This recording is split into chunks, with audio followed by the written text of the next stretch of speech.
So that's community work, working with farmers and fishermen, working with urban poor, working with laborers. And then when martial law was declared, everything that you say, everything that you do, you're somehow afraid na something will happen to you. So in a sense, I am a product of that particular history. On November 1, 1991, I met with Father B at the Jesuit residence. I suggested to him that the Ateneo de Manila consider putting up a school to train people who would then serve in government or to train people already serving in government. And so when Father Ben Lebres called for me in September of 1993 and asked me, are you still interested in that school of government idea that you had? I said, yes, of course. When I talked to Dr. Bangson, I said, look, we have all kinds of business schools, MBAs, because we think it's important to train the people who take care of our money. We don't have a school to train people who handle power. And also because the local government code had just come into place and people were not reading it and were not taking it seriously, we said that, one, we would like to establish a school of government because we think that people who take care of power should have as much training or more than those who handle money. Second, we would focus more on local government.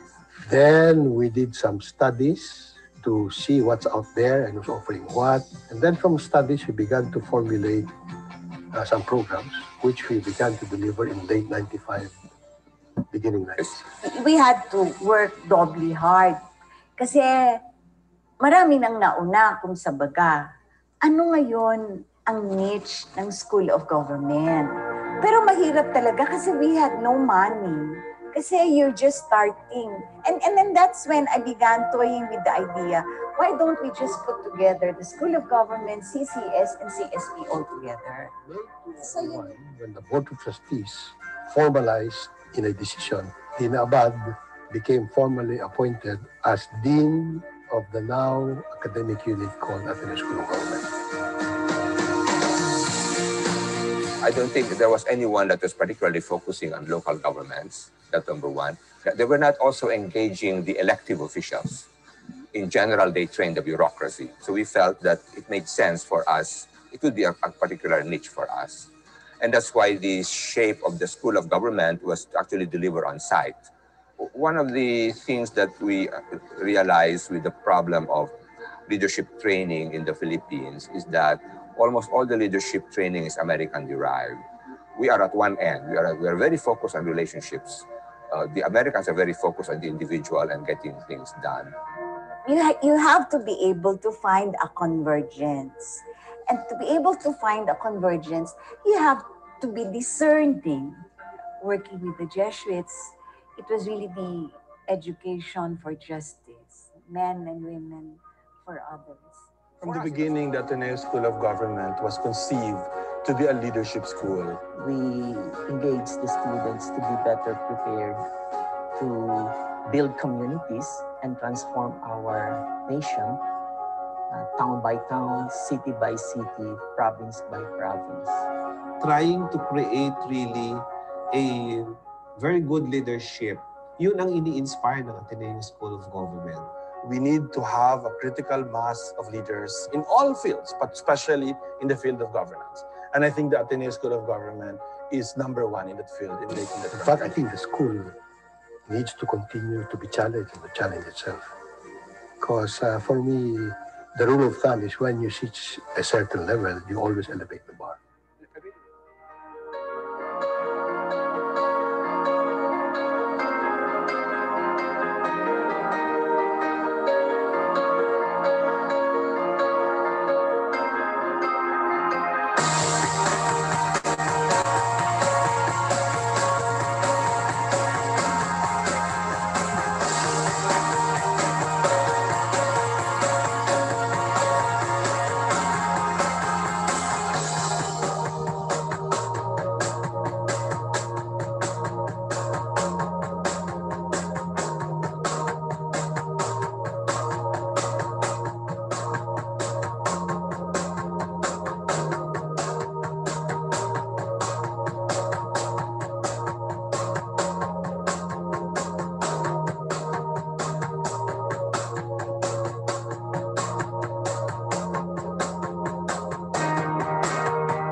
We have data on all of the provinces, and I'm showing you just one province, Dinagat Islands. We have data from 2000 to the present on all of our provinces. So any of you would like to see this data? Kung handa na ba yung mga ganyang klaseng local government, local jurisdiction sa federalism, kung yung existing rules pa nga lang natin hindi pa nila napatutupad.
Good afternoon, everyone. Please be advised that the webinar will start in a few minutes.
Hi everyone, good afternoon.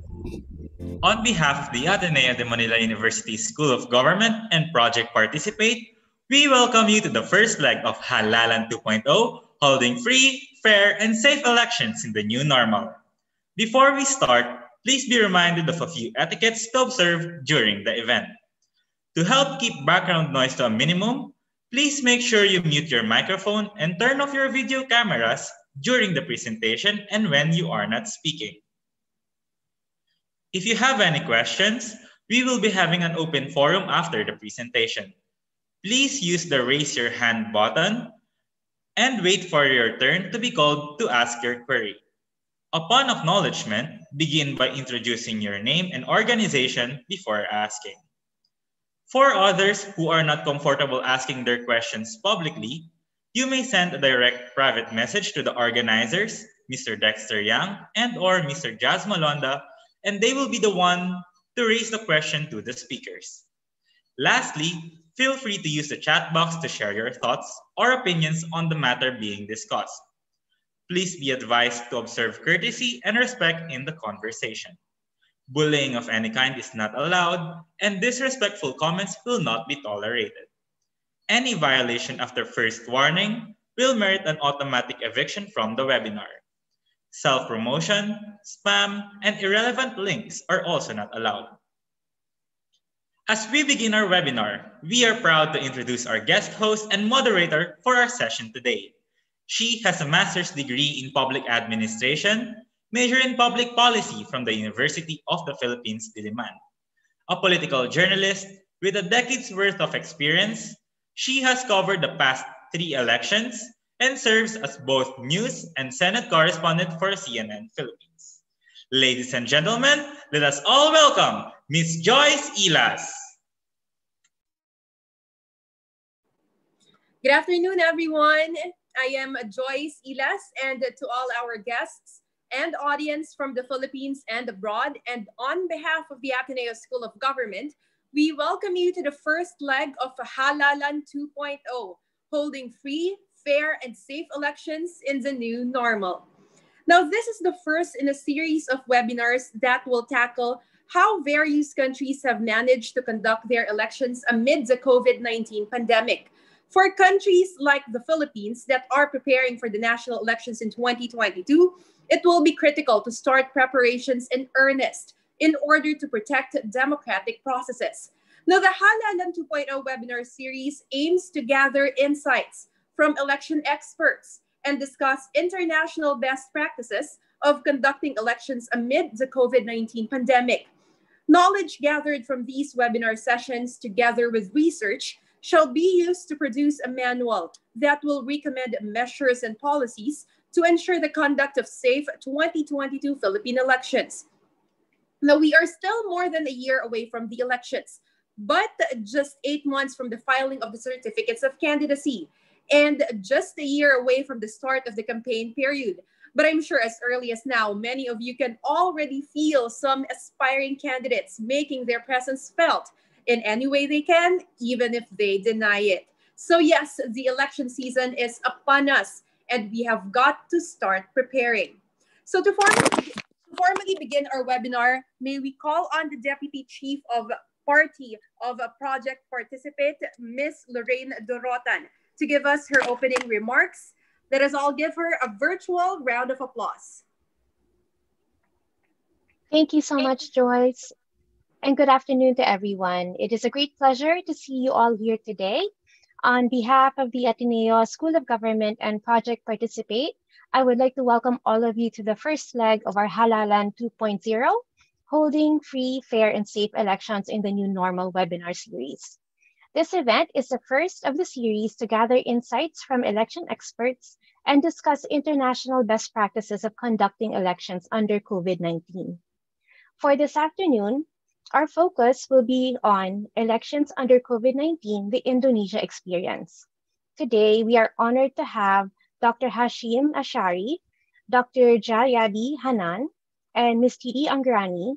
They are here to share their experiences on how Indonesia was able to conduct its elections during the pandemic, the health and safety protocols that they adopted to mitigate health risks, and civil society's role in the electoral processes. With the Philippine national and local elections fast approaching, we are grateful to hold events like this to learn best practices, identify emerging issues and challenges, and collaborate with the elections-related stakeholders. These initiatives are vital for us to have free, fair, and safe elections in 2022. That said, I am pleased to share with you that we will be kicking off Project Participate this February. Participate is a non-partisan, non-profit movement dedicated to engage and empower the political participation of the Filipino people. Led by the Ateneo School of Government, this consortium will be organizing events and webinars, publishing research articles, and launching information and education campaigns together with the De La Salle Institute of Governance, National Citizens Movement for Free Elections, Caucus of Development NGO networks, and initiatives for dialogue and empowerment through alternative legal services. These efforts are aimed to strengthen citizen oversight of electoral processes, enhance availability and accessibility of information to promote informed voting, and finally, to support electoral and political reforms and constituency building. As we enter the election season, we have a fresh opportunity to not only make history, but make an impact on our democratic institutions. It's time for us to work together and heed the call for a better future for our country. To wordplay with a prominent call to action of a 90s anime series, Let's Vote In. Again, thank you and welcome to Halalan 2.0, holding free, fair, and safe elections in the new normal. All right, thank you, Lorraine, for your message. Now, as we begin our session today, let us go over our program and a few reminders for our audience. First, the resource speaker will be given 20 minutes to deliver their presentation. Now, to reduce intervals in between presentations, the organizers may present the speaker's PowerPoint presentations during the webinar. Now, after the resource speakers, there will be a short discussion with invited reactors, to be followed by an open forum with the participants. Now, for our audience, please direct your questions to the Q&A box, which is found at the bottom of your monitor. Now, please make sure that your questions are brief and straight to the point, and address it to whoever you'd like to direct your question. Now, due to time considerations, the organizers may select only a number of questions from the audience. We also encourage your audience watching via our live stream at the Ateneo School of Government Facebook page to leave their comments. Now, we invite everyone to post or tweet about our webinar today using hashtag Let's Vote In and hashtag COVID Free Halalan Webinar Series. Again, that's hashtag Let's Vote In and hashtag COVID Free Halalan Webinar Series. So without further ado, may I introduce our session speakers for today. First, our first speaker is a commissioner of the General Elections Commission of Indonesia, or KPU, for the Division of Legal and Electoral Processes, or process for the 2017 to 2022 period. Previously, he was also a commissioner of the KPU for intertime replacement from 2016 to 2017, and commissioner of the KPU for the province of Central Java from 2003 to 2008, which held the first direct presidential election in 2004. He was also a senior researcher and national consultant at the International Foundation for Electoral Systems, Jakarta from 2011 to 2015. Technical consultant on elections and electoral reform at the Cluster Democratic Governance Partnership for Governance Reform in Indonesia, Jakarta, 2008-2011, and was the coordinator of the Kudus Independent Election Monitoring Committee for the 1999 general elections. Now, he pursued his doctoral degree in the field of sociology of politics at the University of Malaya, Kuala Lumpur, Malaysia, and has a master's degree in the field of political sciences from Gadjah Mada University, Yogyakarta. Ladies and gentlemen, let us welcome our resource speaker, Dr. Hasyim Asy'ari. Now, joining Dr. Asy'ari are two of our guest reactors from civil society organizations in Indonesia. Our first reactor is a senior lecturer of political science at the International Relations Department of Paramadina University in Jakarta, where he also serves as director of the university's Institute for Education Reform. Besides that, he is also the executive director of the Indonesian Survey Institute, a leading political research and polling institute in Indonesia and Asia. Before that, he was an executive director of Saiful Mujani Research and Consulting, also a leading political research institute and a prominent political consulting firm in Indonesia. He holds a PhD in political science from Ohio State University, as well as master's degree from both Ohio University and Gadjah Mada University in Yogyakarta, Indonesia. Ladies and gentlemen, we are proud to welcome Dr. Djayadi Hanan. And our last guest reactor is the former executive director and currently an advisory board member of the Association for Elections and Democracy, or Perludem, an NGO engaged in the research and advocacy of elections and democracy in Indonesia. She was previously a member of the Election Supervisory Committee at the central level for the 1999 general election. From 2006 to 2008, she worked with the Rehabilitation and Reconstruction Body for ASENIAS, or BRR ASENIAS, in managing legislative strengthening programs at the tsunami-affected areas throughout ASENIAS.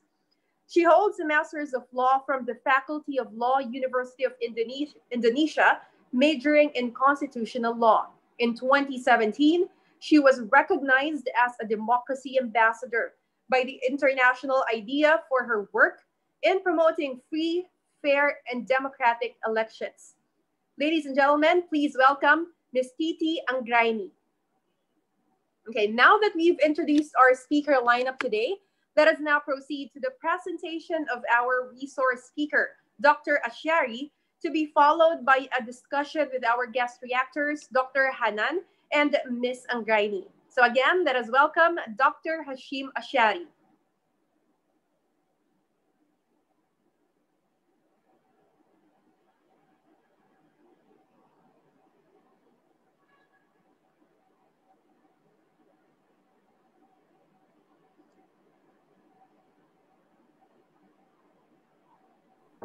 Dr. Asy'ari, now.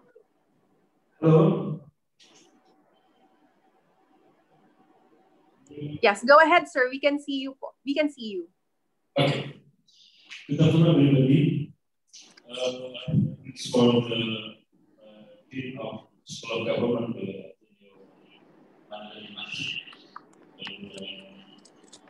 I encourage our President, Dr. Hanan, and Mrs. Titi Anggraini. Thanks for the opportunity to me and our KPU Indonesia invited to knowledge sharing about the election under COVID-19 with the Indonesia Experience. First, I want to mention that in 2020, Indonesia have 2070 election. It consists of 9 provinces, 224 agencies, and 37 cities. In the first, we will conduct the election day on September 23, 2020. Excuse me for next slide, please.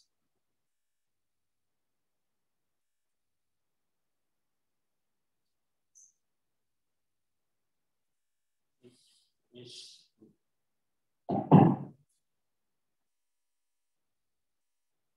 Next slide. Next.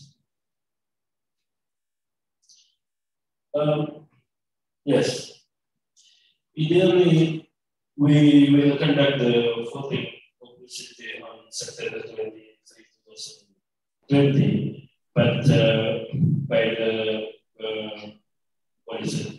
Dr. Asy'ari, excuse me, sir, but there seems to be a problem with your audio. We cannot. It's quite muffled. We can't understand, sir, what you were saying. Would it be possible to lower the echo of your mic, sir? Okay, I will try with the sound system. And now you can hear. Sir, we can hear you, but it's quite muffled. There is an echo.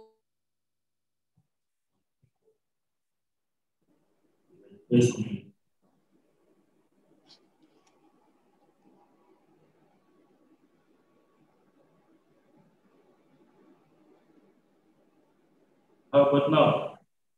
Yes, that's better, sir. Okay.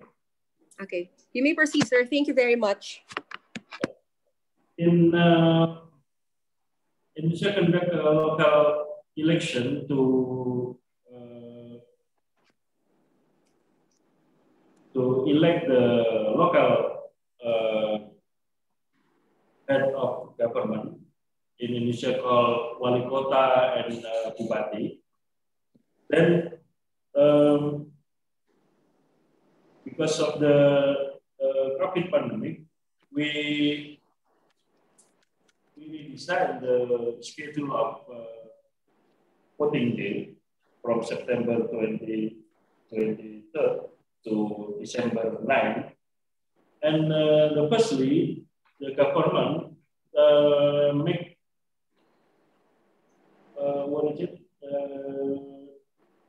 Presidential regulation who regulation about the voting day schedule from September to December 2020.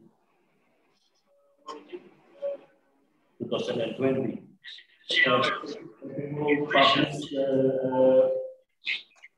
KPU decree number 179 about postponing election stages, and then on March 2020,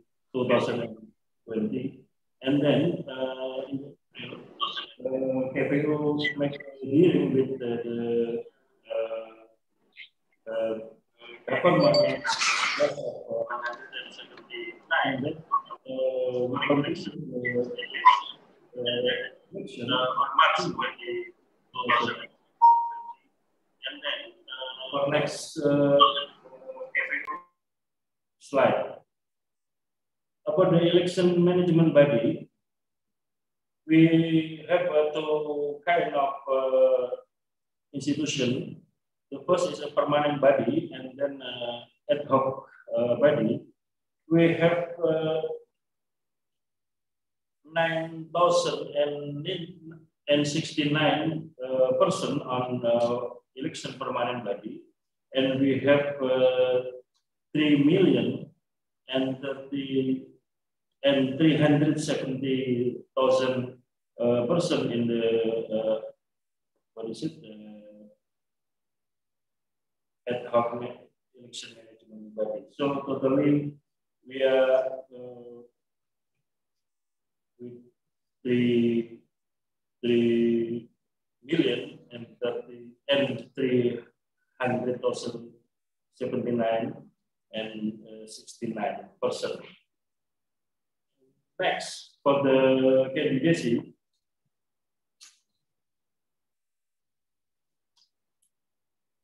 we have two kind of source of candidacy. The first is from the political party, and then from the independent candidate.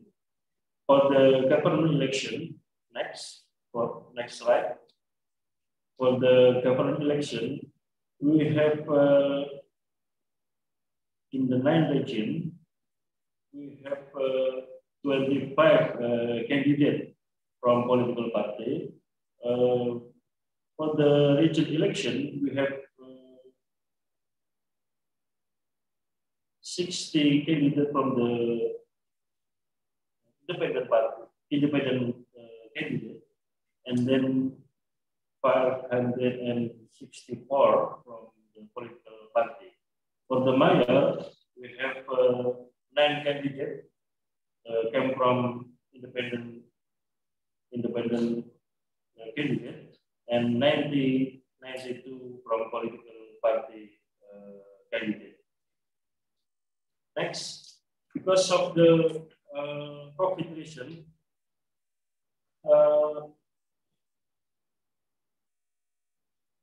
KPU replacing the candidate because of the candidate passed away. We have four cases in four agency. The first in Berau Regency, and then East Halmahera Regency, Bondang City, and the Central Bangka Regency. The candidate passed away in the process of candidacy.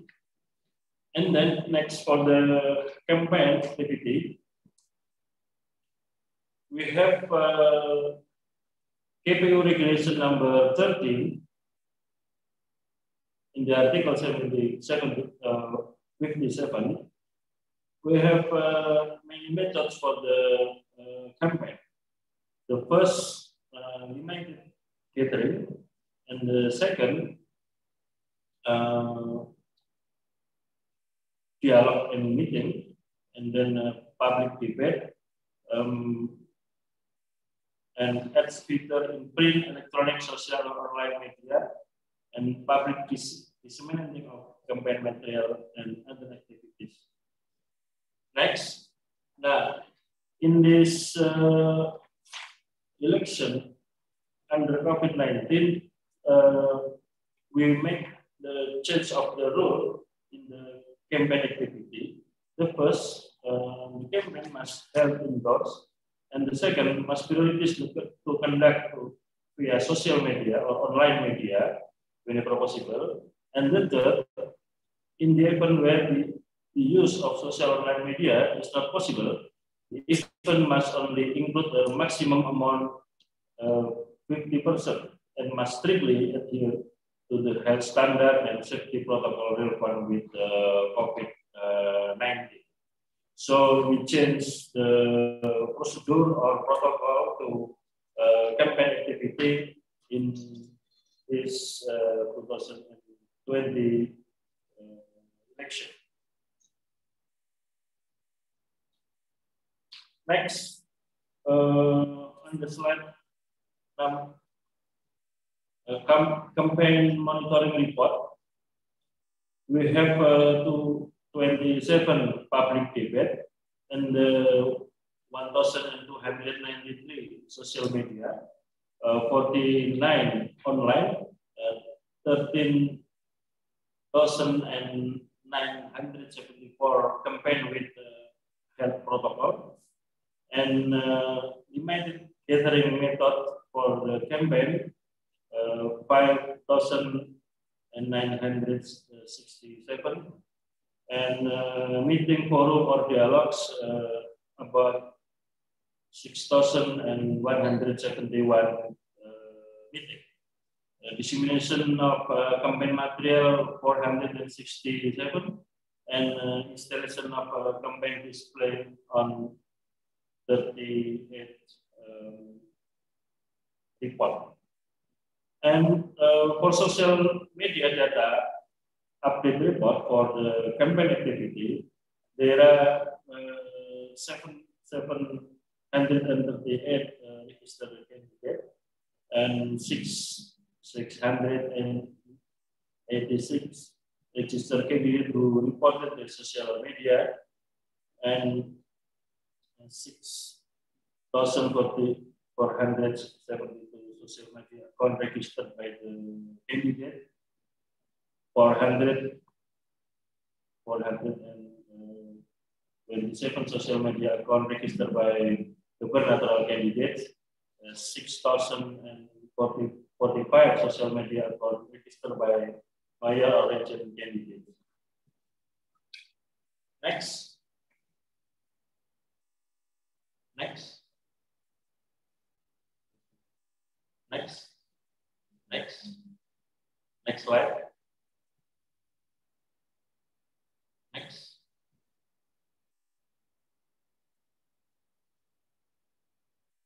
Next. Next.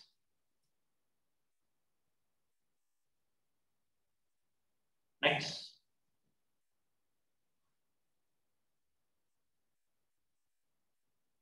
Next. Next. On slide number 25, social media accounts registered by candidate.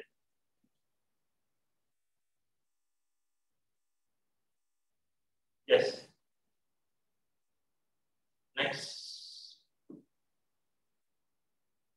This is the data social media account registered by the candidate for the 2020 election. Next, about voter list, we have 100 million and 359,152 voters registered in the election and spread on the 298,939 polling stations. So we have near 30,000 polling stations which operate in the 2020 regional election. Next, transparency on the voter list. KPU arranged voter list using information system called SIDALE, Sistem Informasi Daftar Pemilih or Voter List Information System, which is application Voter List Information System. And information of voter list published on KPU website. Voters can report to the KPU on agency or city level if they are not registered in the SIDALE or the data need to be corrected. Next. And KPU introduced mobile KPU application for the voter list information.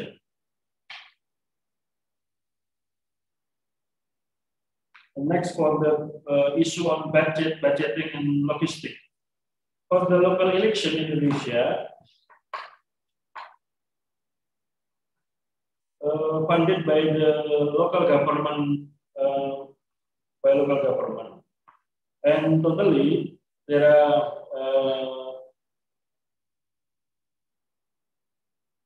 10 trillion rupiah, but for the health protocol on COVID pandemic, the budget is sourced from the national budget from the national government. It's about 3 billion rupiah. So for this election on 2020, the budget come from two resources. The first, for the electoral, came from local government, and for the COVID protocols, funded by the national government. Next, on issue voting and counting.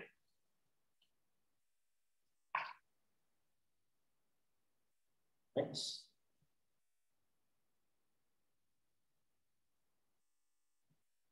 We introduced safe and healthy polling station for voter. There are a few policies for safe and healthy in the polling station. Next.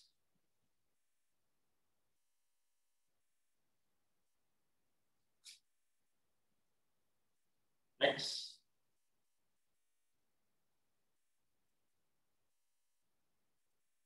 Yes, this slide. In the normal situation for the local election, the voter in the polling station maximum 800 voters, but for the COVID protocol, we just arranged about 500 voters, and then the healthy officer and arrange the voter arrival in the polling station, and use face mask. Voter bring its own stationery, polling station disinfectant, physical distancing, washing hand, body temperature check, and don't shake hands, special boot, hands glove, face shield, and ink drop. This is the new policies for health protocol in the election under the COVID pandemic. And next slide, we present the protocol in the polling station. The preparation before voting process. To prevent and control COVID-19, officials will spray disinfectant to the polling station with the following details. And next, opening and direction from the head of KPPS or polling station regarding voting activities with health protocols. The pronouncement of oath or promise of the KPPS or members, officer of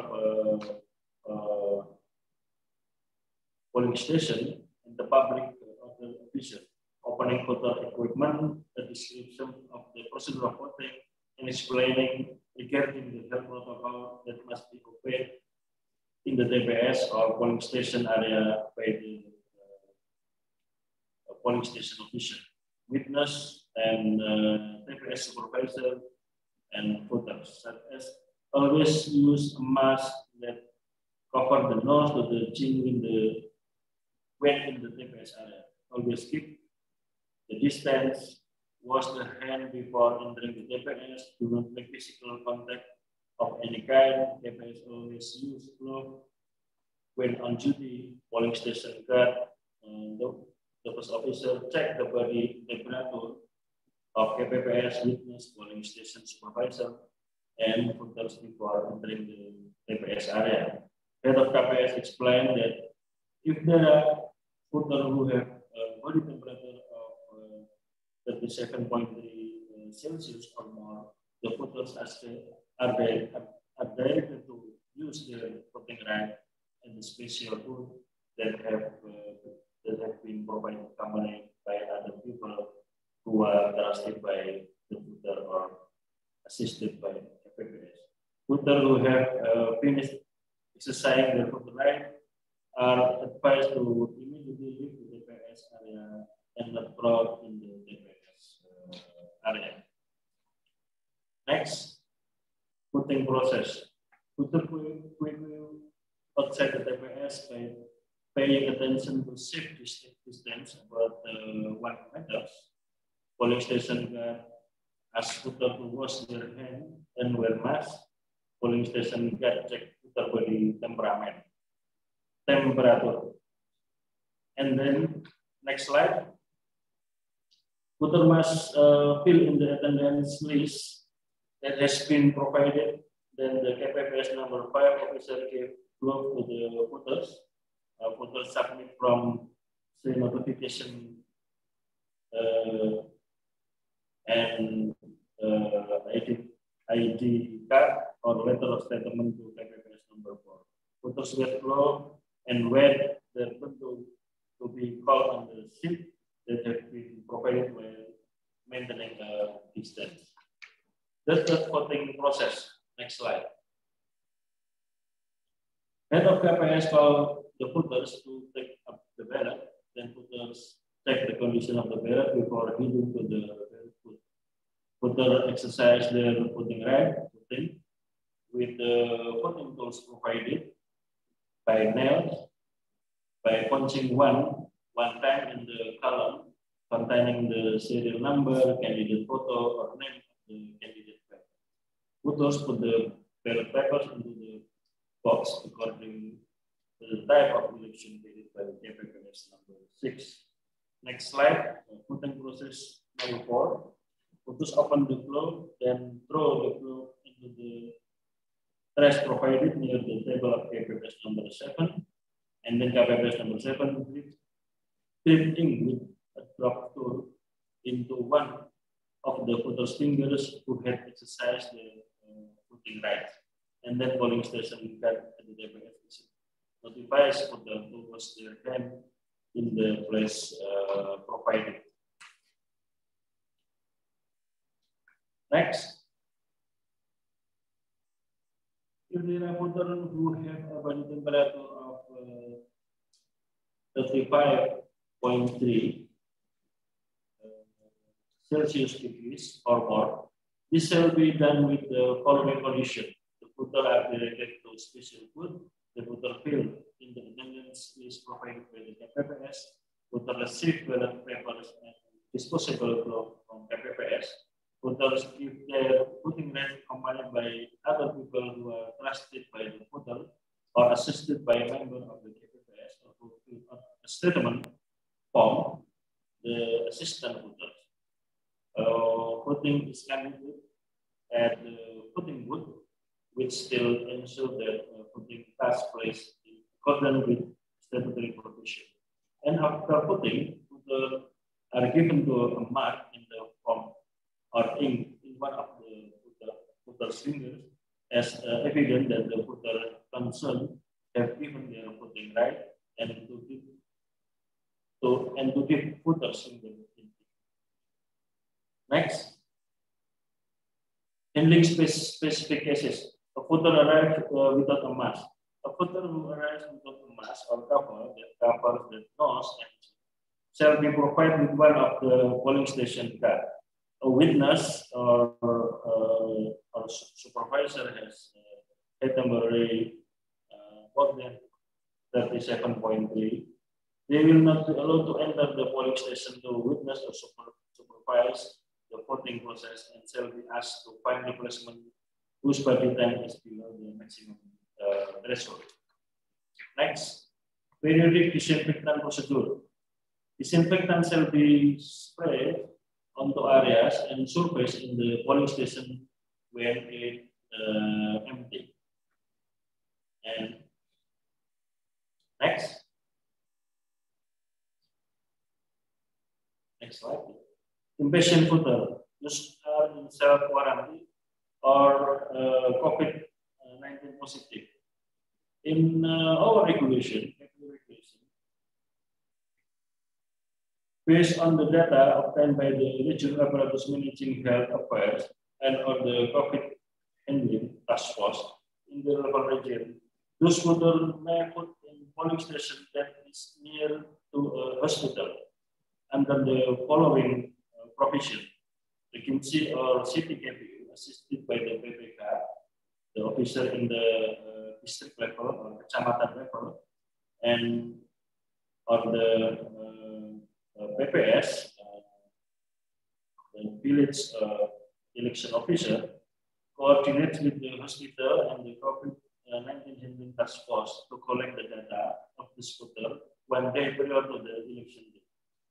Second, in supervising this voter, the polling station shall consider the number of voting voters and ballotability. And the third, I can see our city KPU shall provide the model A.5 from this voter at the latest 1 day prior to the election. This formula model used by the voter who vote in another polling station. Next slide. Services procedure for impatient voter. Those who are in the self-quarantine or positive profit. Head of a KPPS may dispatch a team consisting of maximum 2 KPPS to officer of polling station members, who may be accompanied by our representative on the village's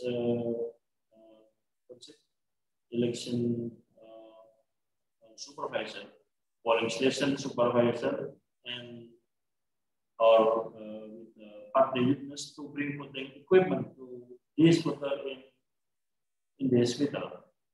The survey shall be conducted starting at least on 12 p.m.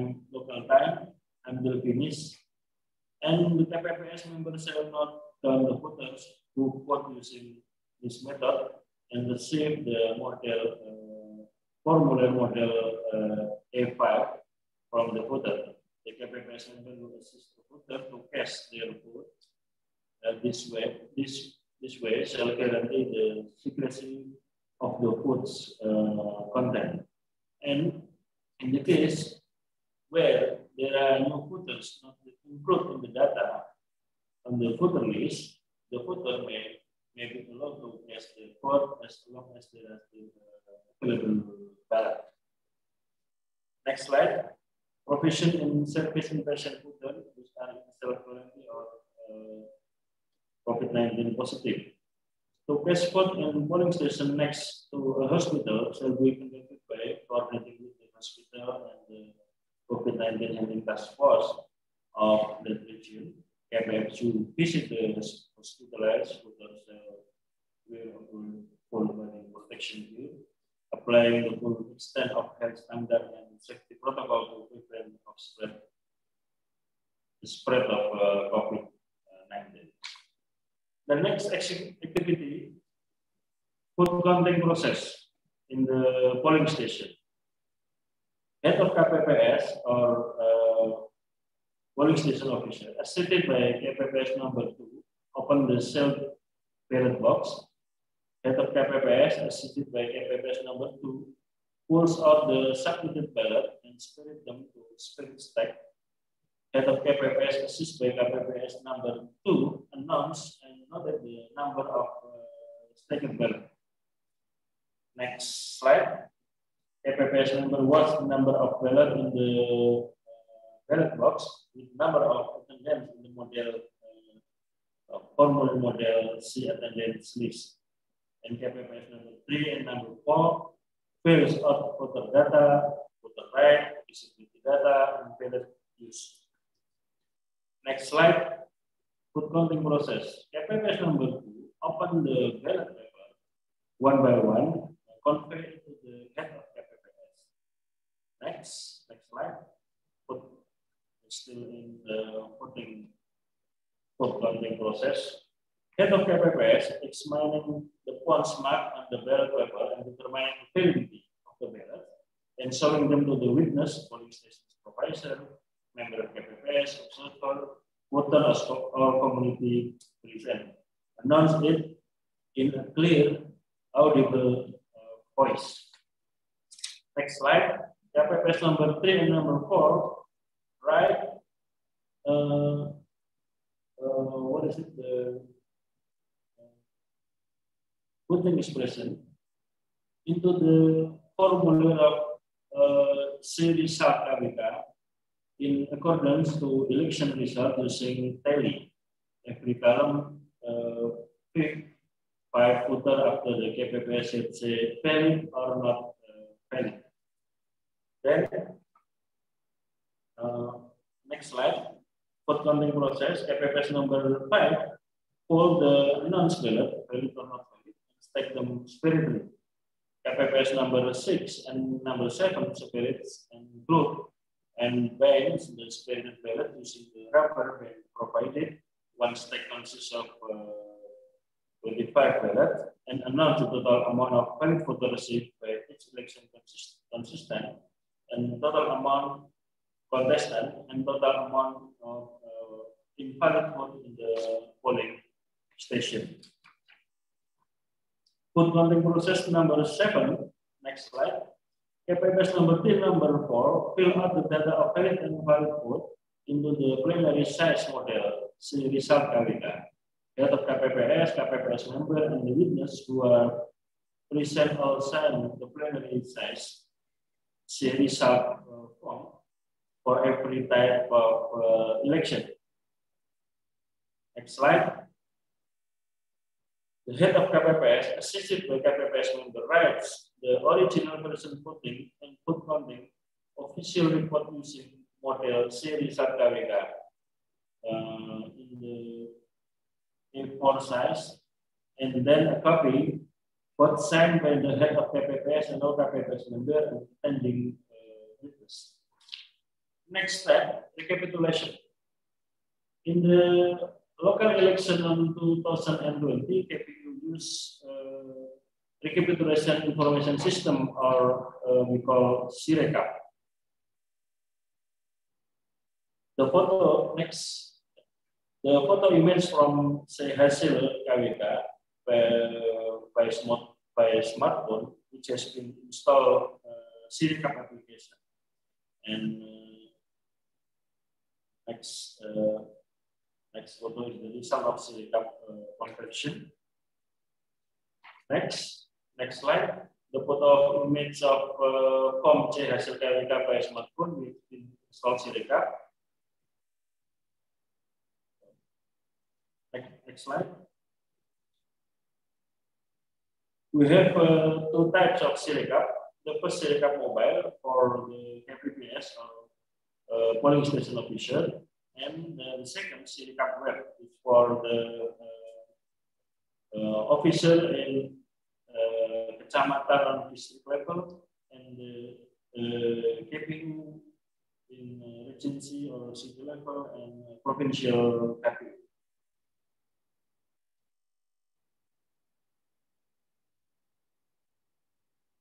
This is the new innovation to implement electoral technology and transparency for voting counting process and the recapitulation process. Sirekap is a tool to help publish and tabulate result at the sub-district regency, regency of city, and the provincial level. This slide describes the process, how to use the Sirekap. Next. Result of government election. Next slide. We jump to next slide. Yes. This is the result in the website, how the Sirekap result for the government election. Next. This is the result for the region or mayor election.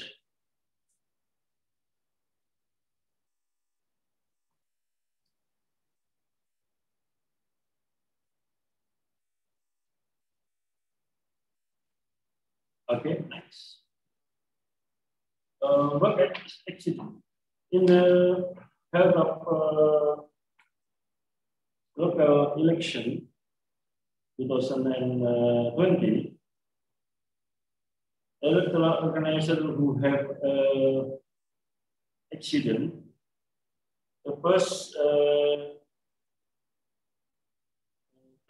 31% sick outpatient, and then 42% sick inpatient, and 40% pass away.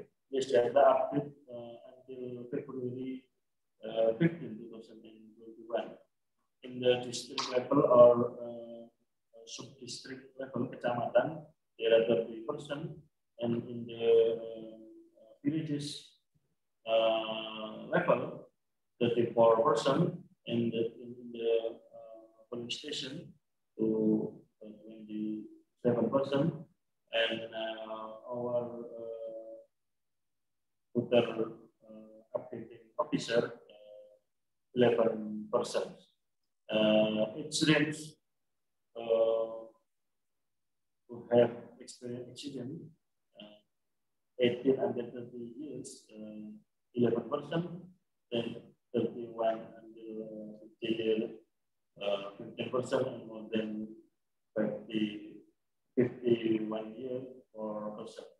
And just for the additional information that our officer in the ad hoc electoral management body, like in kecamatan, also district level, villages level, and polling station officer, they must under 50 years old, because if the recommendation of Health Department and Public Task Force. Next, the election organizer confirmed COVID-19 for the commissioner level about 40% secretariat, 336% other officer and secretariat for the 7%, ad hoc committee 36%, and under employee 26%. The next voting turnout. Voting turnout targeted for the 2020 simultaneous election is about 77.5%. Next, voters turnout in 2000 election for the governor election about 69.67%, and the region election 77.52%, and the mayor election 98.04%. Total turnout in 2020 election is about 76.09%. And now, the last of the electoral stage is about dispute, election dispute in 2020 election, who held by Constitutional Court in Indonesia. The recapitulation for the governor election is about 7 cases, and the region level 114 cases, and the mayor level is about 13 cases. So now the recapitulation for the governor election is about 7 cases, and the region level 114 cases, and the mayor. Okay, I will stop now for the presentation and the full of data. So now the recapitulation for the seminar election and the participant for the seminar. Thank you for the opportunity, and we hope Indonesia Experience for the presentation. Okay. Thank you very much. Yes.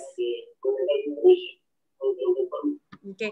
Thank you very much, Dr. Asy'ari, for your presentation.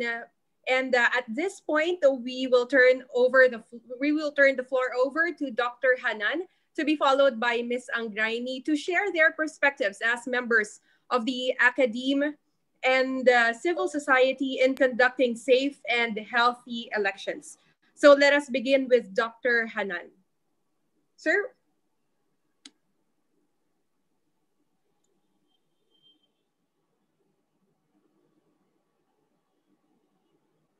Dr. Hanan, you may begin your reaction, sir.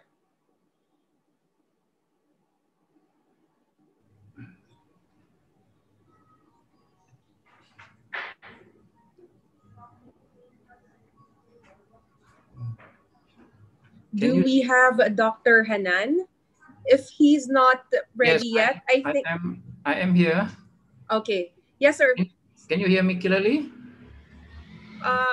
Your audio is a little. Can you try again, sir? Yeah. Okay, that's clear. Yes, sir. May we hear from you now, sir? Yes. Okay. And my presentation, is it up now? Yes, sir. Okay. Thank you very much. Good afternoon, everyone. Thank you, Ms. Ilas, moderator. Thank you, Ateneo School of Government, for inviting me. I will try to be very brief.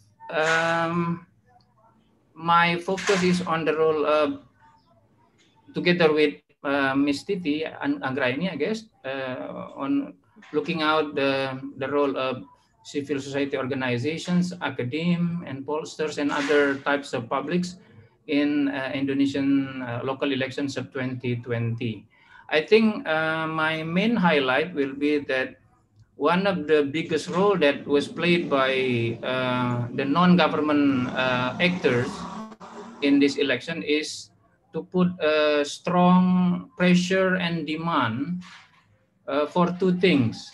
Number one is that the government, the highest call of the strong pressure and this demand was that the government should, at the beginning, should postpone this election at least until 2021, until Indonesia until we know better about how to cope with the COVID-19 pandemic. That is the highest call.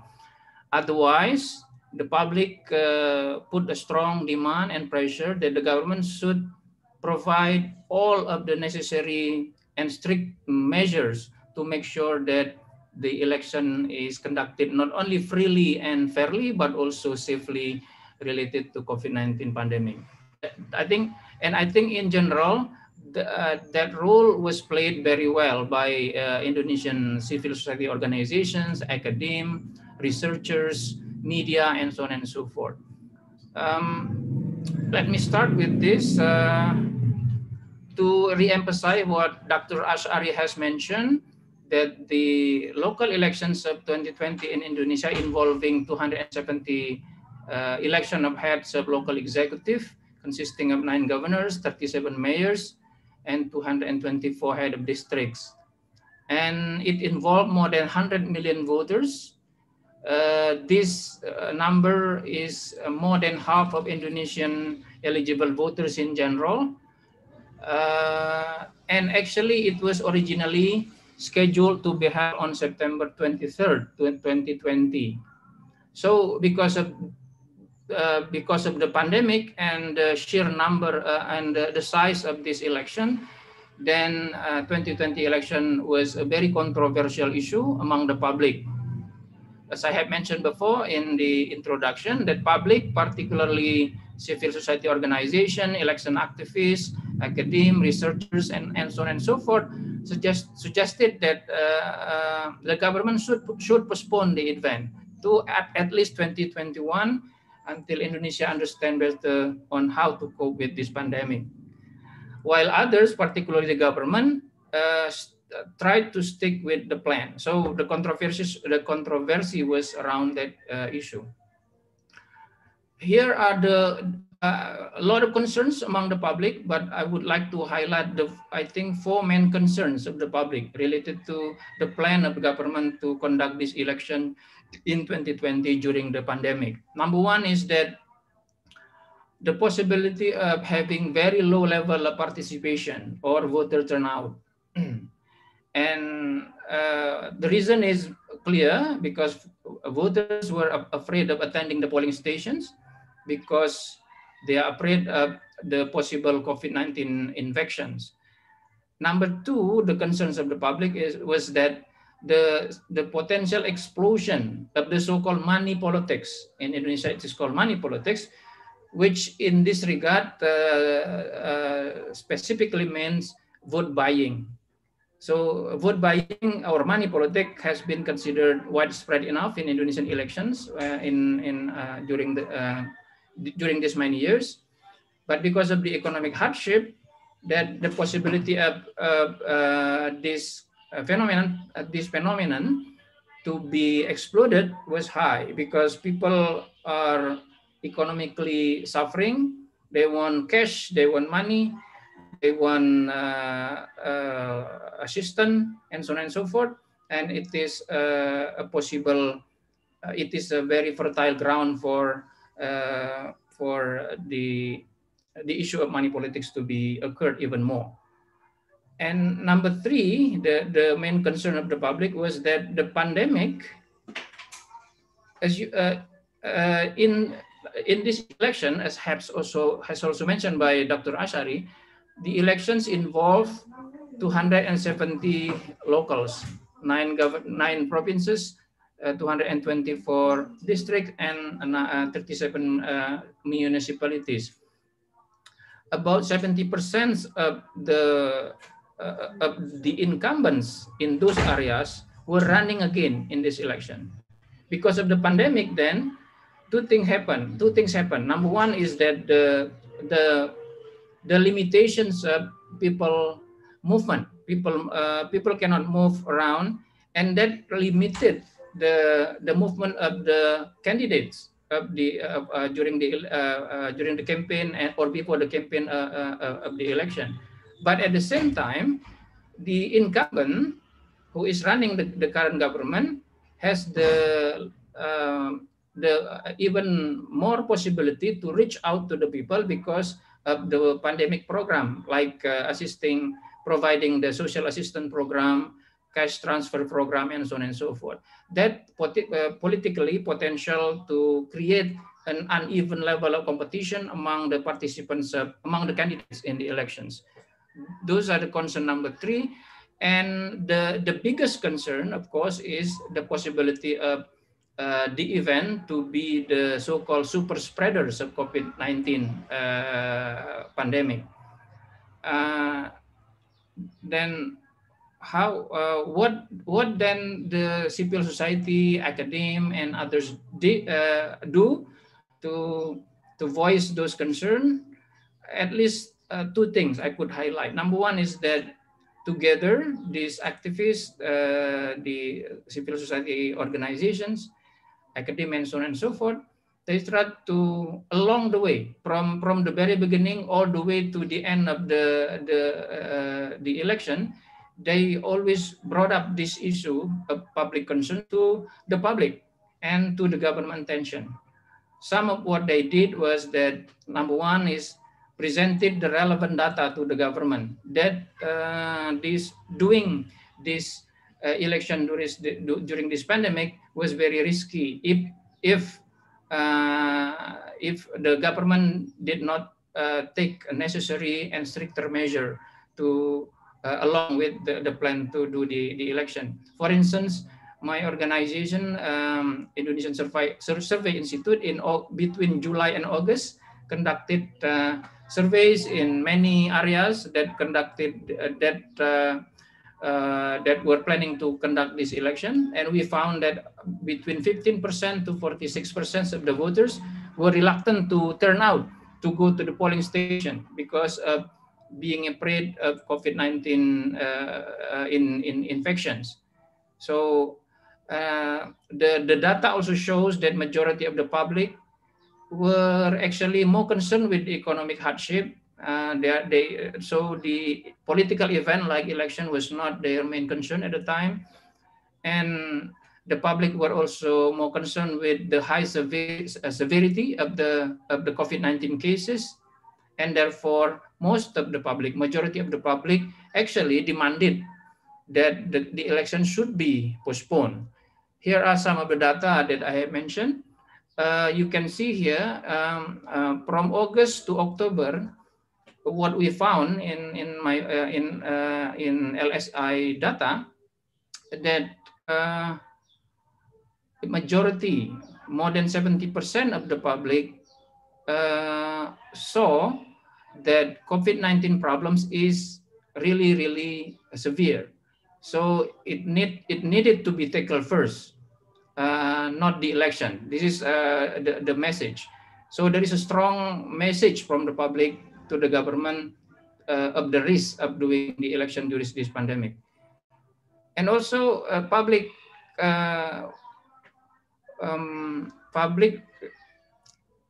evaluated the economy very, very badly.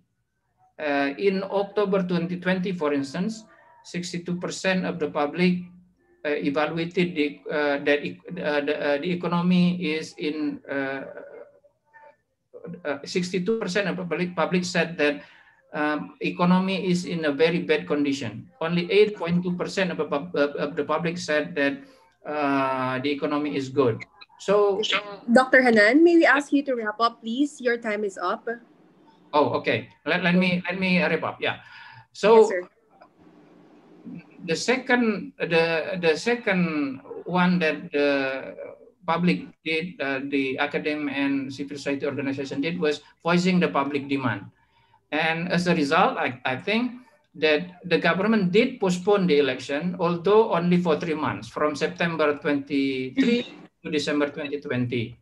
And but I think part of the result of the strong demand from the public is that the government indeed tried to make every efforts to make sure that the election was conducted with stricter measure on health issues, like what has been presented by Dr. Asy'ari.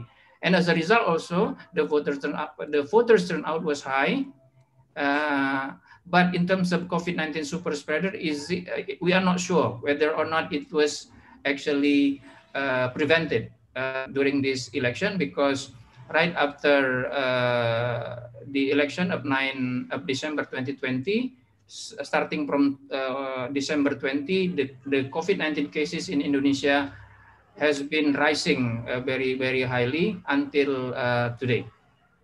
So those are my reaction to this webinar. Thank you very much. Okay. Thank you very much, sir. And may we move on to our next reactor, Ms. Anggraini.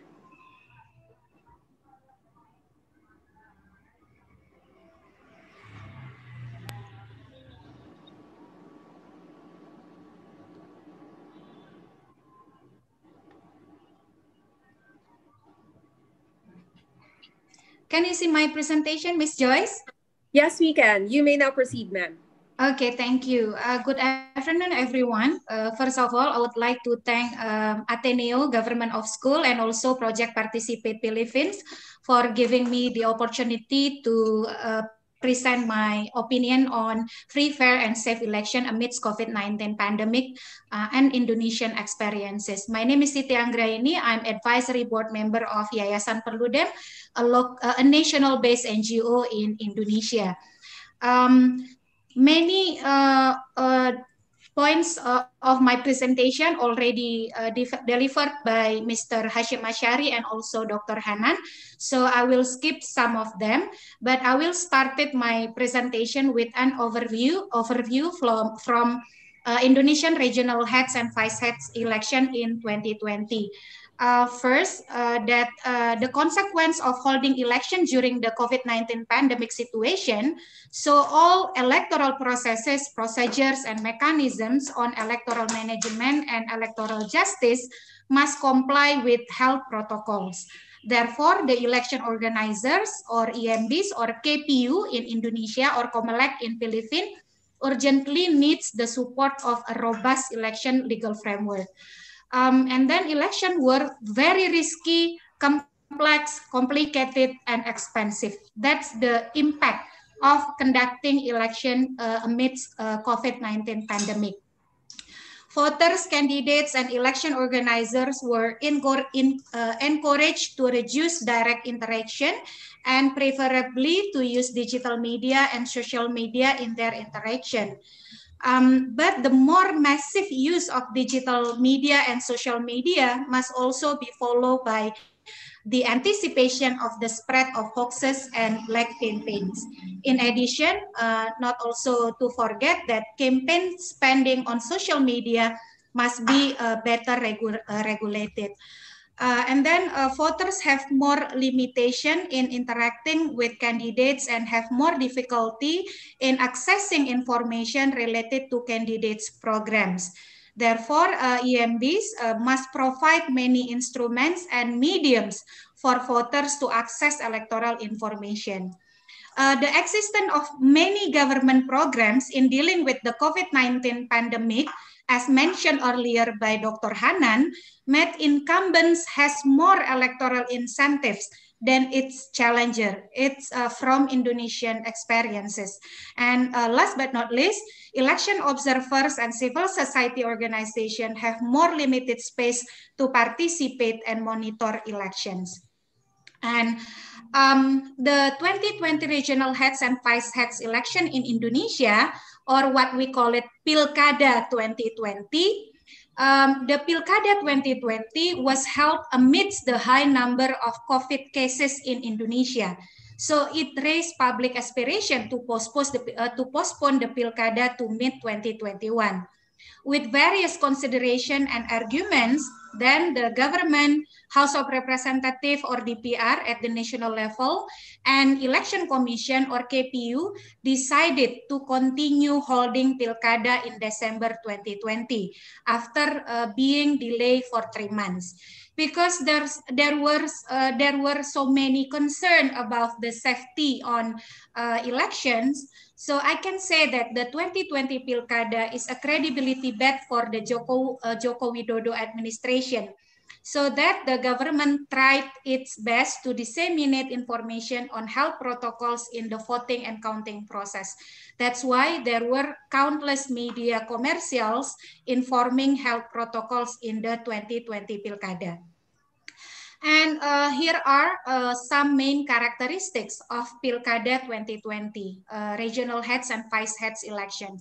First, polling day is a national holiday. So it's a national holiday in all provinces, in all over Indonesia. Polling stations in Indonesia are set up very close to voters. The number of voters per polling place is relatively small, maximum 500 voters per polling station, but in average around 200 to 30 around 200 and 300 voters per polling station. Indonesian voters, from my experiences in monitoring elections since 1999, are loyal voters and are very cooperative on the electoral agenda. The high voter turnout rate prove this in every elections. Based on the condition outlined above, it is not too difficult to encourage voters to go to the polling station. And then voters must cast their votes directly at the polling station on polling day, except for those who are sick. There is no early or advanced voting and postal voting mechanism. So in Indonesia, you can only cast your vote at the polling station. The number of campaign participants was limited to a maximum of 50 people per meeting and must follow health protocol strictly.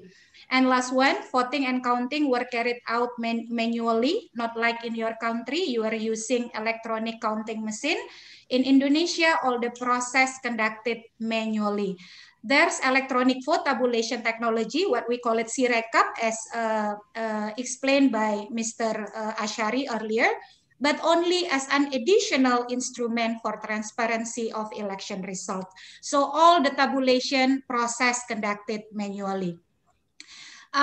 This is an illustration of voting day announcement letter. So 3 days before the voting day, I was registered in one polling station in South Tangerang in Banten province, very close to Jakarta, in the border with Jakarta. So 3 days before the voting day, I received a letter like this. In this letter, I have an information that the voting process will started at 7 a.m. until 1 p.m. But my schedule, so voters divided into several schedules. I got my schedule that I must come, not really must, because although I exceed this schedule, I still can cast my vote. But I, suggested to come at 7 a.m. until 8 a.m. So this is my schedule. And also in the voting day announcement letter, there's a barcode that I can capture and then guided me directly to Election Commission website. I can to inform you where is your voting polling place location, your voting time, and so on and so on. So this is very helpful because it helps me to understand more about the voting day. And also, this is my voting, my polling place location, my booth, polling station location, and polling station display. You can see that this is sanitary equipments. Before I enter the polling station, I must wash my hand here and then use disinfectant hand sanitizers. This is the hand sanitizer that must be used by the voters. This is the voter list, so I can check whether my name on the list or not. But because I already received the letter from the voting officials, I know that my name was on the list. This is me during the voting day. This is my ID. I must bring my ID. I also receive a plastic glove, disposable glove from the voting officials. I must bring my own ballpoint and my own pen, so I can write down my name using my own pen. I must use my own mask from home. You can see that this is my outfit during the voting day. Ms. Anggraini, you have 2 minutes left. Okay. Please okay. wrap up. Yes, okay. And this is after I cast my vote, when I put the ballots into the ballot boxes, and then the voting official drip the ink onto my finger. This is the process. So this is the health protocol that must be followed by election organizers, voters, and also all the people involved in the voting day. As mentioned earlier by Mr. Hasyim Asy'ari, that candidates push to use online campaign method. But based on the data from election supervisory body, candidates prefer to have a direct campaign or face-to-face campaign. You can see the comparison. This is the direct campaign, face-to-face campaign, and this is online campaign. Only a small number of candidates using online campaign during the Pilkada 2020. And this is several things that need to be fixed as a lesson learned from Indonesian election. Despite the need for a robust legal framework for election, the government and House of Representatives decided not to change the election law for the 2020 Pilkada. So the adjustment of election procedures to conform to health protocols depends entirely on the regulation made by the Election Commission or KPU. Of course, this cannot be maximized because not everything can be regulated by the KPU through its regulation. For example, related to the public aspiration for strict sanction provision for candidates who violate health protocols. And then the election is not only about voting day, but from our observation in the 2020 Pilkada, the concentration of all stakeholders seem to be only focused on compliance with health protocols on the voting day. The impact was that public supervision on the nomination and campaign process became weak. And also the long process of vote tabulation should be shortened by using electronic vote tabulation. This is last slide. Some concerns on Pilkada 2020, maybe Philippines could learn from us. First, the candidate nomination processes by political parties need to be more inclusive and public scrutiny needs to be strengthened. As mentioned by Dr. Hanan, because of the pandemic, the mobility and the activity of election monitors is not too flexible compared to the normal situation. Secondly, as a result in the 2020 Pilkada, because of the weak observation of the election monitors organization, regions with only one pair candidates contested in the election, or what we call it unopposed candidate, have increased dramatically from 16 regions in 2018 to 25 regions in 2020. all those unopposed candidates won the election.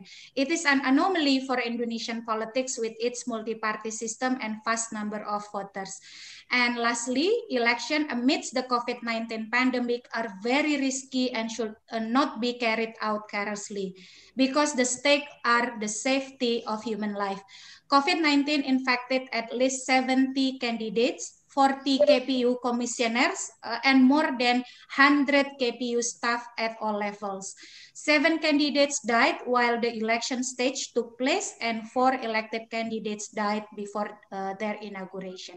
So that's all from me. The voice of civil society must be keep loud so the government and political party understand that we monitor the election. Thank you, Ms. Joyce. Thank you very much, Ms. Anggraini. So now we proceed to our panel discussion with our 3 speakers. Again, may we recognize again Dr. Asy'ari, Dr. Hanan, and Ms. Anggraini. So I will start with my questions first, and then later on we will be asking also the questions sent by our audience. First, I would like to ask some questions based on the presentation of Dr. Asy'ari. Dr. Asy'ari, can you hear me, sir? Yes, I am. Okay. Sir, you mentioned earlier, or as mentioned by Dr. Hanan and Ms. Anggraini, there was strong opposition against holding a major event during a pandemic. Now, among those opposing were medical groups. But considering that Indonesia has one of the highest number of COVID cases in Asia, so, sir, what made you decide to push through with the elections amid the pandemic? The first recommendation is because on February 2020, into 170. Sir, I'm sorry, but your audio is muffled again, sir. We can't quite hear you. Your answer. Okay. You hear me? Yes, sir. That's clearer. The first recommendation, because of on February 2020, in the 170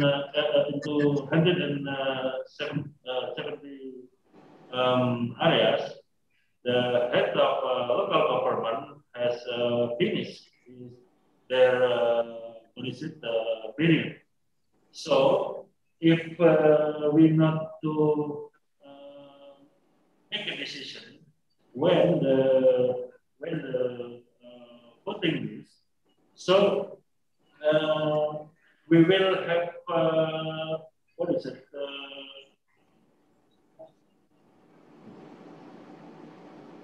there are no definitive head of local government. So we must. Sorry, sir. Can you have your microphone nearer, sir? Because we can't quite hear you. Okay. On February 2021, into 170 areas, there are the finish time of head of local government period. So we must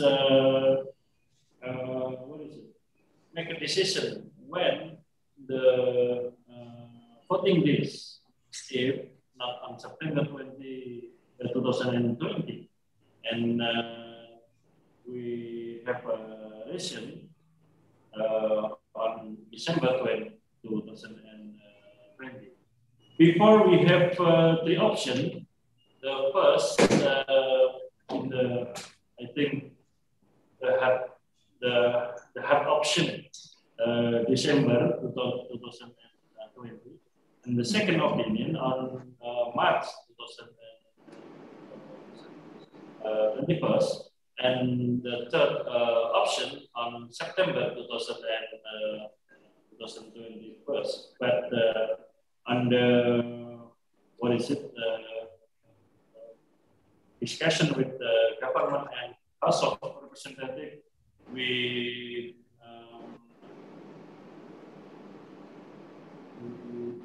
the decision that putting this on December 2020. Okay. Sir, were you satisfied with the health protocols in place? Do you think you were able to successfully implement the protocols that you had planned? In the first view by the COVID task force, the government COVID task force, the day after putting this, they said that what is it? About 96% health protocol implemented in the election. But in my view, I will, or KPU will waiting for 14 days after voting day. So when the voting day on December 9, we will waiting for 14 days until December 23 because of spread of COVID is about 14 days. And on the December 23rd, we have no information about the spread of COVID because of election. So what the Dr. Djayadi question, we can answer that the local election or election not spread the not cause spread of the what is it? COVID. Sir, you mentioned several protocols. In the report I read, I saw a report which said that there were about 1,500 violations committed, violations on the rules and health protocols. Sir, if violations were committed, were candidates whose campaign violated the health protocols or whose team violated the protocols made accountable? Yes, we have administrative sanction for the what is it, prohibition of protocol, COVID protocol, like to postpone their campaign activity or to what is it,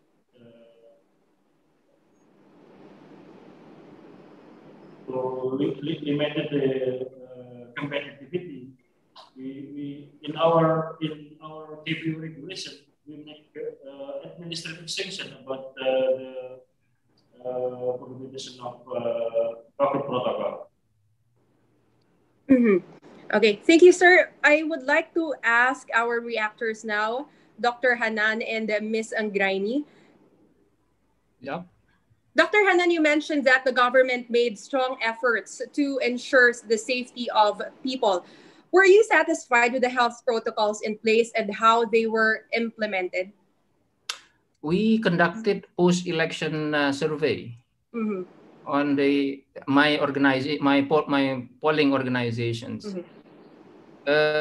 We found that 97% of the voters who attended the polling stations said that health protocol was observed, at least during their attendance, like wearing masks and then social distancing measure and also washing hand. But this is only on the election day, right? The problem is, for instance, there was a lot of violations, including the one that you mentioned, was conducted during, was committed during the campaign, during the registration for candidates phase, and also during the campaign time. You know, election in Indonesia has the provision that there is the so-called official campaign time. Yeah, campaign times was long enough, around 3 months or 2 months. Yeah. During this campaign, it was very difficult to strictly follow the COVID-19 measure, especially when, as Ms. Anggraini mentioned, the candidates of the election prefer doing open campaign, face-to-face campaign, coming to the public, and that they are not wrong, because the public wanted that. The public were only familiar with that types of campaign. Okay, so violations occur very often during that phase. But yes, during the election, because it is controlled directly by the KPU, Mr. Dr. Asy'ari's institutions, so that was good enough. But other phase, it's not very well managed. Sir, I just have a follow-up question about that. Because one of, as mentioned by Dr. Asy'ari, one difference in this year's campaigning is they would have wanted to prioritize the conduct of campaigning on social media. Yeah. So was that successful, sir? Was that implemented properly, or did you see that as a failure, sir? Internet penetration in Indonesia is an issue. Yes, in 2020, the internet penetration is around, let's say, 55-60% on average. But if you look at the areas that conducted the election, 270 areas, most of those areas are rural areas. So in rural areas, the internet penetration, social media penetration was lower, maybe around 30-35%. That made the candidate think that it is not enough to campaign only through social media. So they still prefer going out there. Some candidates even, I think, caught by the authorities doing kind of using musical mass gathering sort of. It was prohibited, but some still caught doing that because of the limitation of the venue, the channels for campaigning. Okay, may I ask now, Ms. Anggraini? Yes. Yes. Ma'am, how about you? Were you satisfied with the health and safety protocols that were implemented? Well, as I mentioned earlier, Ms. Joyce, that election is not only about the voting day. So on voting day, relatively, all the stakeholders follow the health protocols, because as I explained earlier, that there were a massive campaign on health protocols for the voting day. But the violation occurred during the campaign process and also after the voting day, when they celebrate their winning in election. So they started to gather among the supporters with candidates and so on and so on. And government, because government really wants to continue the elections, so Indonesian government tried hard to prove to the public that they will do their best in supporting KPU to conduct the election. But generally, I can say that the election ran smoothly, but there's also many aspects that we need to improve. For example, when government and House of Representatives didn't want to change the election law, it limit KPU in doing like innovation and regulates progressive provision to improve the election organizing the elections. But overall, I can say that the election ran smoothly and relatively KPU doing their good job in conducting last Pilkada. Ms. Anggraini, one of the concerns was the voter turnout. And as we saw in the numbers earlier, that the number was still relatively high, considering that we are in the middle of a pandemic, but it is lower as compared to the past election years. Ma'am, did you feel that there was a voter disenfranchisement during these elections?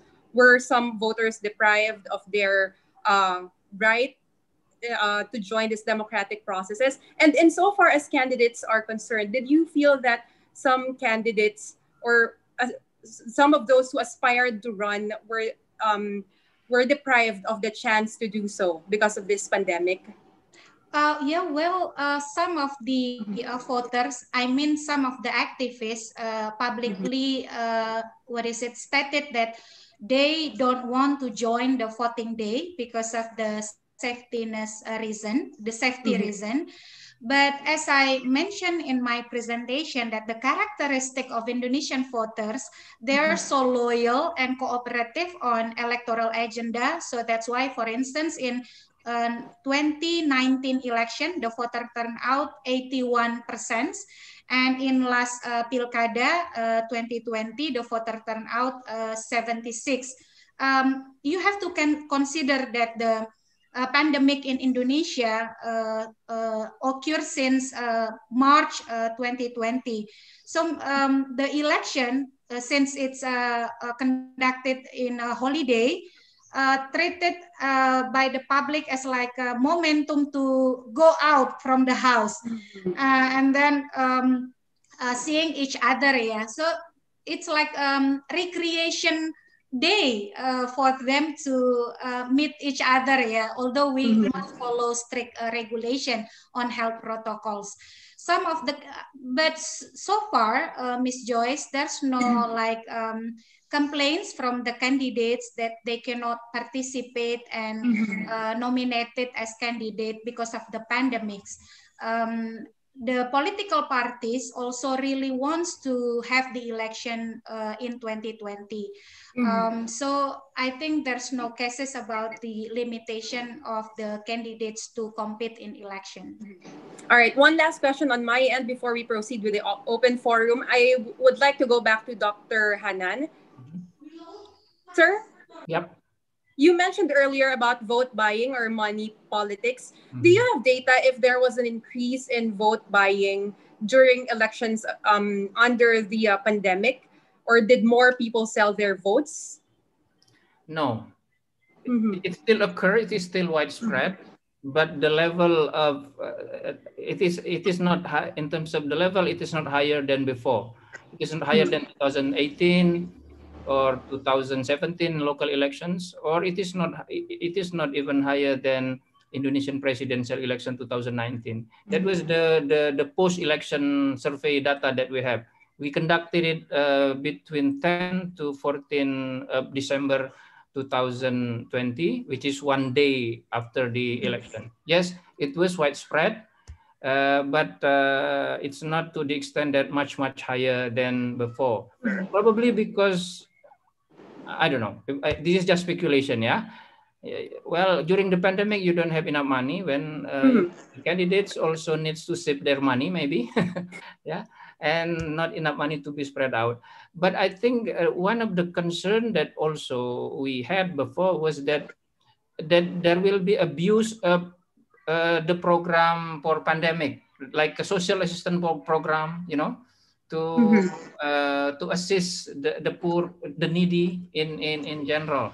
And you know that social assistance program was abandoned during this pandemic, and the one who was responsible for distributing it was the incumbent.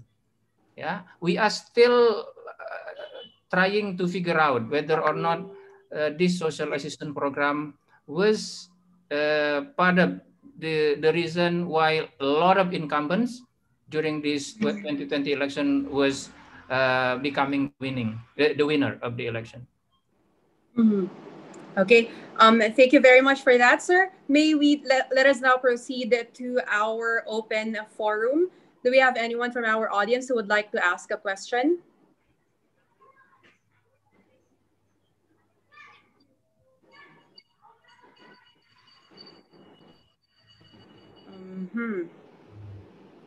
Let me check the chat box. Okay, so I will be choosing a question from our chat box. So here's one question. Perhaps Dr. Asy'ari can answer this. Has the government considered an absentee or early voting system so that voters can still vote even without physically gathering at their designated polling station on election day? I believe Dr. Asy'ari mentioned earlier about not extending the voting hours. But sir, can you tell us more about this? Dr. Asy'ari? I will answer. Yes. In our Indonesian regulation on election, we have two kind of regulation. The election regulation and local government election regulation. Based on our election regulation, we have early voting activities based on our regulation, but it just used in the our voters in the overseas, like in 2019 election, our voter in Philippines, in Malaysia, or other countries, they vote early 1 week before national voting days. And the methods of early voting, the voters came to the polling station in our embassy or by mail, and the third methods by drop box. But the early voting methods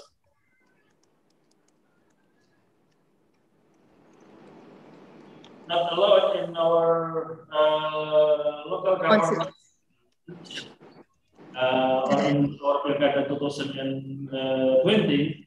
There are no what is it? In our regulation, the early voting unknown in our local government regulation. So when KPU will make the early voting as a method, we cannot operate this early voting method because regulation unknown. So, sir, if I heard it correctly, you could not implement the early voting because it's not allowed under your law. Yes. Under your laws, that's correct, sir. I think Miss Anggraini mentioned this earlier, the lack of policies that would have helped the conduct of elections this year. Miss Anggraini? Yes. Yes, Miss Anggraini, here in the Philippines, one of the Commission on Elections said that they are considering holding longer election hours. Initially, they said that they were considering holding elections for 2 to 3 days, but now they are saying that there might be security risks there, so they are now considering holding election hours. If you would be asked, would you have considered longer voting hours or more voting days? I prefer to have longer voting hours because in Indonesia, the voting time are limited from 7 a.m. to 1 p.m. So it's very short. We suggest KPU to extend the voting time, but as mentioned by Dr. Asy'ari, that it was impossible for KPU to regulate, exceed the mandate from the law. Because in last election, the law used by KPU, the election law, is a election law for normal situation. So the government and parliament decided not to change the law. So all the improvement of election services or election provisions on election administrations depend on KPU regulation. So in Indonesia, the technical regulation regulated in KPU regulation. So the improvements on health protocols like the mask, the disposable glove, and so on and so on, disposal gloves and so on, regulated in KPU regulation, not in the law. So I suggest you to to adjust your law with the pandemic situation. So you have like more flexible time for voters to cast their votes. But if I'm not mistaken, in Philippines, the voting time is from morning to afternoon, yeah, so longer than Indonesia. In Indonesia, the voting time limited from 7 to 1 p.m. And the counting process started shortly after we finished the voting time. So the voting and counting conducted manually within 1 day. How about Dr. Hanan? I just want to add, I think it Yes, also that also depends on what types of elections that you have, how many ballots that the voters should be casted, and so on and so forth. I heard that the Philippines will, let's say in 2020 local elections in Indonesia, it is only, what is it? In some cases, maximum 2 ballots. 2 ballots, yeah. In some cases, the voters should cast 2 ballots. In most of the cases, in 2020, only 1 ballot. So I think it is one of the reason also why, although our voting times is very limited during 2020, but it is still, well, as Ms. Anggraini said, it runs smoothly, at least during the voting day. All right. I would like to go back to Dr. Asy'ari. Sir? Okay. Sir, according to some reports, there was an increase in COVID cases in Indonesia early 2021. Sir, is this related to the conduct of the 2020 elections? Do you think there is correlation there?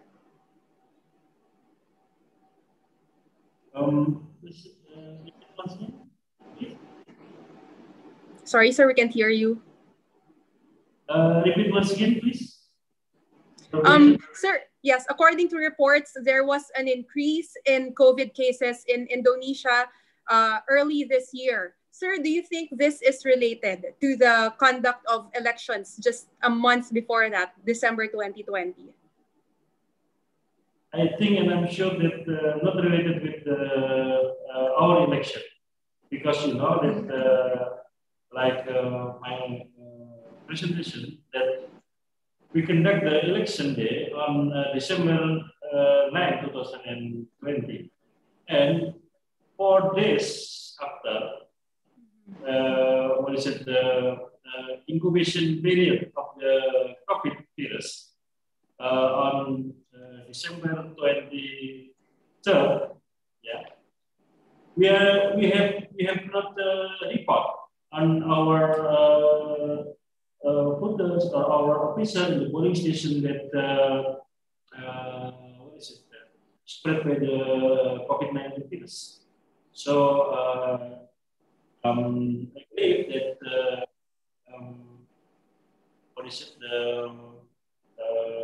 number of COVID patients in Italy 2021, not caused by the election. Okay. We need to wrap up. So one last question for our guest speaker and our reactor, sir. We will be holding our elections next year, but as early as now, we are already planning here in the Philippines. We are already preparing for our campaign period and our election period. What advice, sir, can you give us as we prepare for this big event in our democracy, sir? I think based on national situation or local situation, you cannot compare between Indonesia, Singapore, US, and Philippines.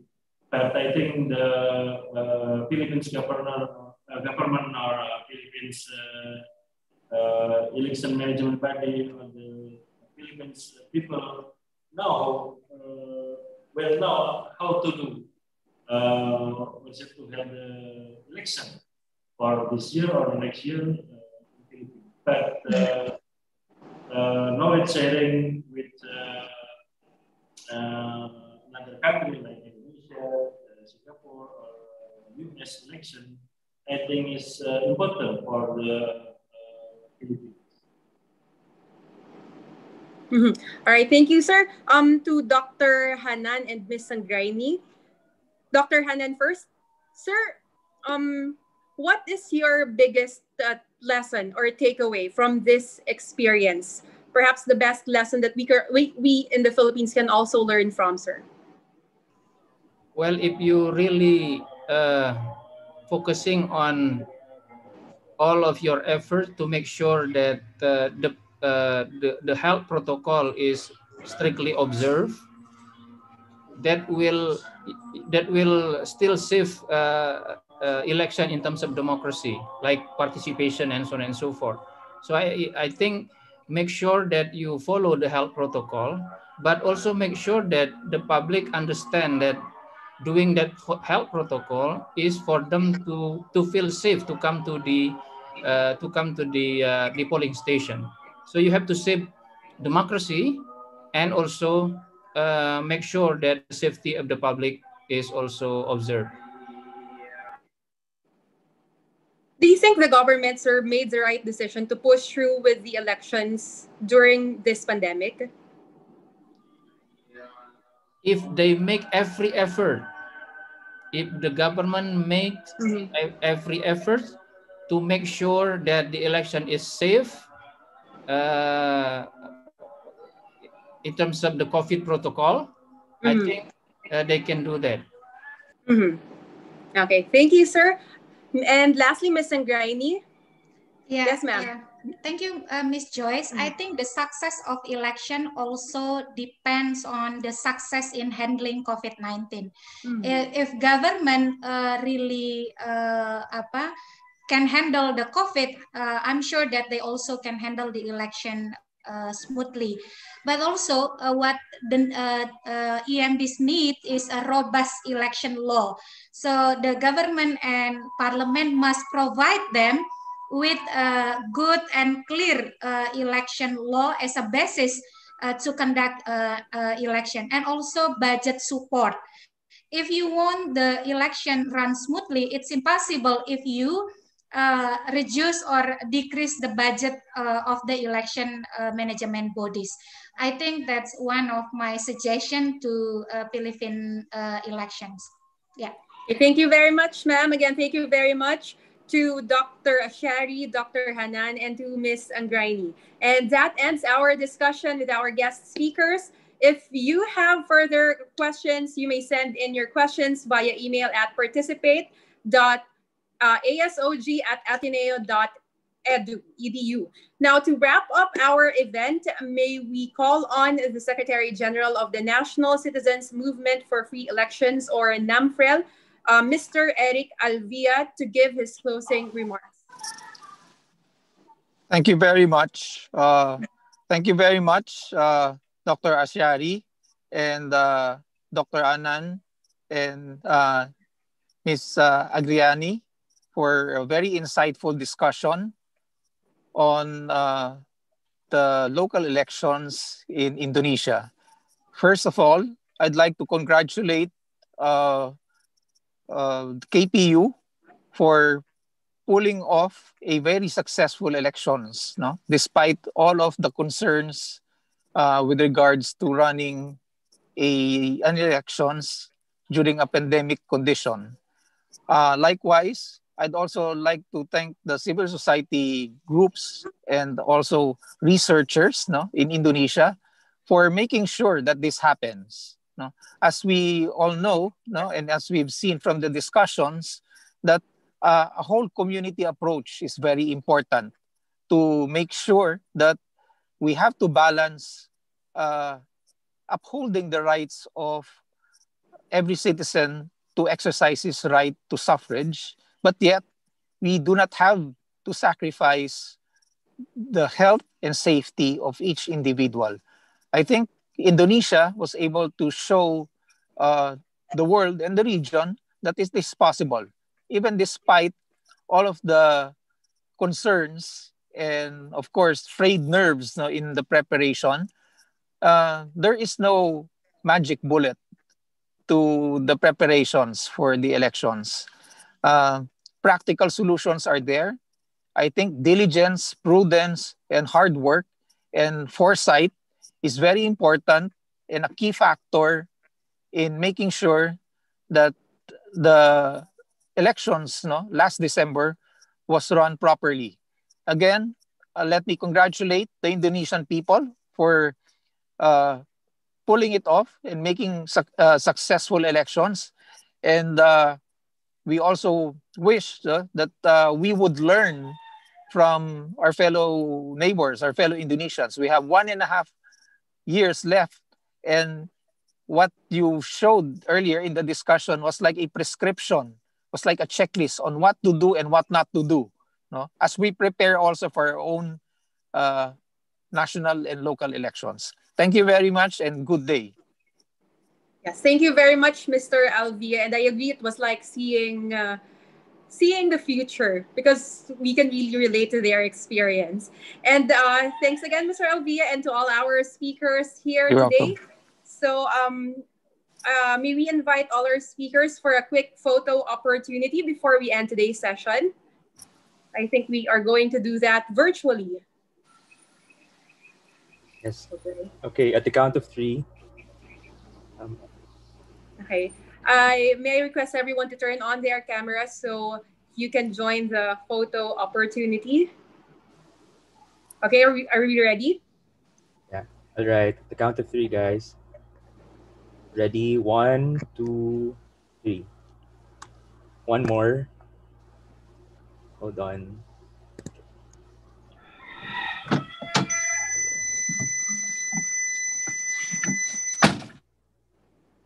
Right. One more. 1, 2, 3. Okay. One more. Sorry. Hold on. All right. One more. Ready, guys? 1, 2, 3. Thank you. All right. So that wraps up the first session of Halalan 2.0, holding free, fair, and safe elections in the new normal. Again, we would like to congratulate our guests and thank you for joining us today. And we invite everyone to attend our next webinar, Tackling Elections Under COVID-19. This time, the United States Experience. That will be next Wednesday, February 17, 2021 at 10 in the morning. Now, this will feature guest speakers, Commissioner Thomas Hicks of the U.S. Election Assistance Commission, Dr. Barry Burden of the Elections Research Center, and Dr. Daniel Kreis of the University of North Carolina at Chapel Hill. Now, for those who are interested to join our discussions next year or our webinar next week, you may proceed to the links we are showing right now on your screen. And tell us what you think about today's webinar and what you hope to learn in our succeeding sessions by leaving a comment on our Facebook live stream or by tweeting about the event using the hashtags hashtag Let's Vote In and hashtag COVID Free Halalan Webinar Series. Again, that is hashtag Let's Vote In. You can see that on your screen, and hashtag COVID Free Halalan Webinar Series. And for more updates, you may visit the Ateneo School of Government and Project Participates social media pages. So we are showing them now on your screens. Go ahead, go to those pages and like, follow, share our pages. So again, thank you everyone. It was nice meeting our guest speakers, and it was a nice learning experience for many of us. Have a great day and take care.